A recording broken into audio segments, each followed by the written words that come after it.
Здравейте, скъпоценни хора! Аз съм пастор Емил и това е пастор Парашкева. Здравейте! Преди 12 или 13 години стартирахме църква под водителството на Святия Дух и на Бог, Господ Исус Христос. И започнахме църква, която днес в момента се нарича Български християнски център Светлина Щутгарт.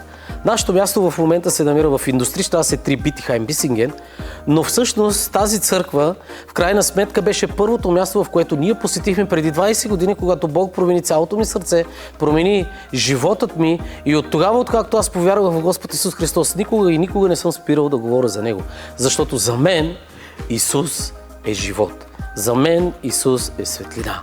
Така че в крайна сметка аз каня всеки един човек, който е в нашата околност, около Щутгарт, да заповяда на църква, за да може да сподели с нас, или пък всеки, който е любопитен, или този, който не е повярвал в Господ Исус Христос, винаги е добре дошъл, защото ние сме готови да послужим с всичко, заедно с моята съпруга, за да може всеки един от нас да познае истината. Защото е казано в Божието Слово, че всеки, който познава истината, ще бъде свободен. И това са думи изречени от нашия Господ и съвършенен Спасител Исус Христос. Затова ние сме тук, на това място и служиме в тази църква само и единствено, защото Господ Исус Христос е дал велико поръчение на всички нас да бъдеме или да правиме ученици.